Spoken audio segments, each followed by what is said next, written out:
வணக்கம். தென்னைக்கு வந்த எல்லாருக்கும் என்னுடைய அன்பான வரவேற்புகள்.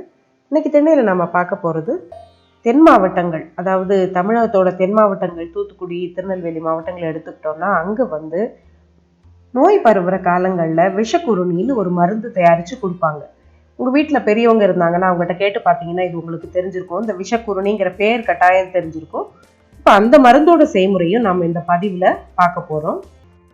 வேப்ப மரத்தோட இலைகள், பூக்கள், விதைகள், அந்த வேப்ப மரத்தோட வேப்பங்குச்சி, வேப்பம் பட்டைன்னு எல்லா பகுதிகளுமே மருத்துவ பயனுடையது. இப்போ குறிப்பிட்டு சொல்லும்படியா ஒரு 10 சிறப்பான பயன்களை பத்தி இப்ப நம்ம இந்த பதிவுல பார்த்துடலாம். முதல்ல இப்போ வேம்பினுடைய முதலாவது பலன் என்ன அப்படின்னு பார்த்தோம்னா, இது ரத்தத்தை சுத்திகரிக்கும்னு சொல்லுவாங்க. ரெண்டாவது என்னன்னு பார்த்தோம்னா, இது நோய் எதிர்ப்பு சக்தியையும் மனித உடம்புல அதிகப்படுத்துது. இப்போ அடுத்ததா மூணாவது பலன் என்ன அப்படின்னு பார்த்தோம்னா, வயிற்றுல இருக்கிற பூச்சிகளை கொல்லும். அதாவது குழந்தைகளுக்கும் சரி பெரியவங்களுக்கும் சரி வயிற்று பூச்சிக்கு வேப்பிலை சாறு கொடுப்பாங்க. அது அந்த பூச்சிகளை அழிக்கும். நாலாவது, இது ரத்தத்தில் உள்ள சர்க்கரை அளவை கட்டுப்படுத்தும். அடுத்ததா அஞ்சாவது பலன் என்னன்னு பார்த்தோம்னா, இது காயங்களை ஆற்றும். பொதுவா பழங்காலத்துல எல்லாம் புண்களுக்கு வேப்பிலையும் மஞ்சளையும் அரைச்சு கட்டுவாங்க. அது சீக்கிரம் அந்த புண் குணமடைஞ்சிரும்.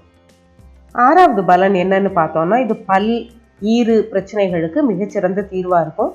பழங்காலத்துல பாத்தீங்கன்னா வேப்பங்குச்சியால பல் துலக்குவாங்க. இதே மாதிரி அந்த வேப்பிலை கொதிக்க வச்ச நீரை வச்சு வாய்க்கு பிடிச்சோம்னா பல் சொத்தை குணமாகும் அப்படின்னு சொல்லுவாங்க. அடுத்ததா இப்போ ஏழாவது பலன் என்னன்னு பார்க்கலாம். ஏழாவது பலன் தலையில உள்ள பிரச்சனைகள், அதாவது பேன், பொடுகு தொல்லையிலிருந்து சிறந்த நிவாரணம் கிடைக்கும். இந்த வேப்பிலையை கொதிக்க வச்ச தண்ணியா இருக்கட்டும், இல்லை வேப்பிலை அரைச்ச சாறு கூட தலையில தடவினீங்கன்னா இந்த பேன் தொல்லை, பொடுகு தொல்லை நீங்கும். எட்டாவது பலன் என்னன்னு பார்த்தோம்னா, இது தோல் நோய்களுக்கு சிறந்த தீர்வுன்னு சொல்லலாம். அரிப்பு, சொறி, சிரங்கு முதலான தோல் நோய்கள் வேப்பிலையால் தீரும். அடுத்ததா ஒன்பதாவது பலன் என்னன்னு பார்த்தோம்னா, ஒரு சிறப்பான கிருமி நாசினி இது. இப்போ வேப்பிலை நீரை வீடுகளில் தெளிப்பாங்க. வேப்பிலைகளை கொத்து கொத்தா கோயில்களில் விசேஷங்கள்லையும் சரி, அதாவது மக்கள் கூடுற இடங்கள்ல, நிறைய மக்கள் கூடுகிற இடங்கள்ல வேப்பிலைகளை கட்டி வைப்பாங்க. இந்த மாதிரி கட்டும்போது கிருமி தொந்தரவுகள் இருக்காது, நோய் பரவல் குறையும் அப்படின்னு சொல்லுவாங்க. அடுத்ததா 10வது பலன் என்னன்னு பார்த்தோம்னா, இது கொசு விரட்டி, சிறந்த கொசு விரட்டின்னு சொல்லலாம். இதோட காய வச்ச இலைகளை புகை போடுவாங்க. இல்லைன்னா வேப்ப எண்ணெய் அதை உடம்புல தடவிக்கிட்டா கொசு கடிக்கிறதுல இருந்து நிவாரணம் கிடைக்கும்னு சொல்லுவாங்க. இப்ப வேப்பிலையோட 10 சிறப்பான பலன்களை நம்ம பார்த்துட்டோம். அடுத்ததா அகத்தியருடைய பாடல் வேப்பிலை என்னென்ன நோய்களை நீக்கும் என்பது குறித்து அகத்தியர் எழுதின இந்த பாடலை இப்ப நம்ம பார்த்துடலாம். இந்த பாடல் அகத்தியருடைய குணவாகட பாடல் அப்படின்னு சொல்லுவாங்க. குணவாகடம் அப்படிங்கிற அகத்தியருடைய நூல்ல இருந்து எடுக்கப்பட்ட பாடல். இப்ப இந்த பாடலை நம்ம வாசிச்சிடலாம். கிருமி, குட்டம், மாந்தம், கெடுவிடஞ்சுரங்கள், பொறுமிய மசூரிகையின் புண்கள், ஒருமிக்க நிம்பத்திலை இருக்க நீடுலகில் நீங்காமல் கம்பத்திலை இருக்க காண். இதுதான் பாடல்.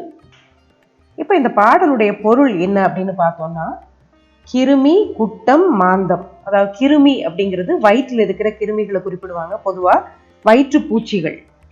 இந்த வயிற்று பூச்சிக்கு வேப்பிலையை அரைச்சு சின்ன சின்ன உருண்டைகள் ஆக்கி குழந்தைங்களுக்கு அப்படியே வாயில கொடுத்து விழுங்க சொல்லுவாங்க. இல்ல வேப்பிலை சாறு எடுத்து குடிக்க கொடுப்பாங்க. ஆக இந்த கிருமி நீங்கும். குட்டம் அப்படின்னா குஷ்டம்னு ஒரு நோய் சொல்லுவாங்க இல்லையா, உடம்புல, அதாவது ஒரு தோல் நோய், அதாவது தோல்ல நிறமாற்றத்தை ஏற்படுத்துற ஒரு வியாதி. மாந்தம், மாந்தம்ங்கிறது வயிற்று பொறுமல், அதாவது குழந்தைங்களுக்கு இந்த மாந்தம் இருக்கு அப்படின்னு சொல்லி அதுக்கு வேப்பிலை மருந்தா கொடுப்பாங்க. அடுத்ததா கெடு விடஞ்சுரங்கள், தான் விஷக்காய்ச்சல், கெடுதலை கொடுக்கக்கூடிய, விடம்னா விஷம், விஷக்காய்ச்சல், விடஞ்சுரங்கள்னா விடம், சுரம்ங்கிறது காய்ச்சலை குறிக்கும். கெடு விடஞ்சுரங்கள் அதாவது கெடுதலை கொடுக்கக்கூடிய விஷக்காய்ச்சல். பொறுமிய மசூரிகையின் புண்கள், பொறுமிய அப்படிங்கிறது வீங்கிய அப்படின்னு எடுத்துக்கலாம். மசூரிகை அப்படிங்கிறது வைசூரின்னு நம்ம அம்மை நோயை சொல்லுவாங்க. அதைத்தான் ஆசிரியர் மசூரிகைன்னு சொல்றாரு இங்க அகத்தியர். அந்த மசூரிகையின் புண்கள், அதாவது அம்மை புண்களை ஆற்றும். அதாவது வேப்பிலை அம்மை புண்களை ஆற்றும்னு சொல்லுவாங்க. பொதுவாக அம்மை வந்தவங்களுக்கு வேப்பிலையால் அப்படியே மேலே வருடி விடுவாங்க. வேப்பிலை சாறு உள்ள கொடுப்பாங்க, மேலே தடவுவாங்க. ஆக அம்மை நோயையும் நீக்கும். ஒருமிக்க நிம்பத்திலை இருக்க நீடுலகில் நீங்காமல் கம்பத்திலை இருக்க காண் அப்படின்னு சொல்லியிருக்காரு. நிம்பத்து இலை அப்படின்னா நிம்பம் அப்படிங்கிறது வேப்ப மரத்தை குறிக்கும். இப்போ நிம்பம்ங்கிற அந்த வார்த்தை வந்து தமிழ் இலக்கியத்துல வேறு சில இடங்கள்லயும் இருக்கு. நீம் அப்படின்னு சொல்ற இந்த ஆங்கில வார்த்தை கூட நிம்பம்ங்கிற இந்த வார்த்தையிலிருந்து தான் வந்திருக்கலாம். ஆக நிம்பத்திலை இருக்க நீடுலகில் நீங்காமல் கம்பத்திலை இருக்க காண். இந்த ஒரு இலை, வேப்பிலை அப்படிங்கிற இந்த ஒரு இலை வந்து நிறைய வியாதிகளை குணப்படுத்தும் அப்படிங்கிறத ஆசிரியர் அகத்தியர் இந்த பாடல்ல தெளிவா குறிப்பிட்டிருக்காரு. ஆக இந்த பாடல்ல கொடிய விஷக்காய்ச்சலுக்கு வேப்பிலை மருந்தாகும்னு அகத்தியர் தெளிவா சொல்லியிருக்காரு. இப்ப நான் ஏற்கனவே சொன்ன மாதிரி தென் மாவட்டங்கள்ல விஷக்குருணி அப்படிங்கிற பேர்ல ஒரு வேப்பிலை மருந்து தயாரிப்பாங்க. அந்த மருந்து எப்படி தயாரிப்பாங்க அப்படிங்கிறத பத்தி இப்போ நம்ம அடுத்து பார்க்கலாம். இப்போ இந்த விஷக்குருணி தயாரிக்கிறதுக்கு முக்கியமான பொருள் என்ன அப்படின்னு பார்த்தோம்னா வேப்பிலை. வேப்பிலை கூட நம்ம சேர்க்கிற வேற 2 பொருட்கள் என்ன அப்படின்னா, ஒன்று வந்து கருஞ்சீரகம், ஒன்று சுக்கு. ஒரு 4-5 இனுக்கு வேப்பிலை, ஒரு சின்ன துண்டு சுக்கு, 1 டீஸ்பூன் அளவுக்கு கருஞ்சீரகம், இந்த 3 பொருட்களையும் சேர்த்து அது வந்து பாதியா குறையிற அளவுக்கு நல்லா கொதிக்க விட்டு அடிக்கட்டி அதை வந்து மழை காலத்துல, அதாவது நோய் பரவுற காலங்கள்ல கொடுப்பாங்க. இது வந்து விஷக்காய்ச்சலை தடுக்கும் அப்படின்னு விஷக்குருணி அப்படின்னு இதுக்கு பேரு. அதாவது குறுக வச்சு, அதாவது நிறைய தண்ணி வச்சு அதை குறுக வச்சு தயாரிக்கிறதால இதுக்கு வந்து விஷக்குருணின்னு பேரு. இது மழை காலத்துல வர்ற காய்ச்சல், சளி போன்ற நோய்களுக்கு வந்து இது ஒரு அருமருந்துன்னு சொல்லலாம்.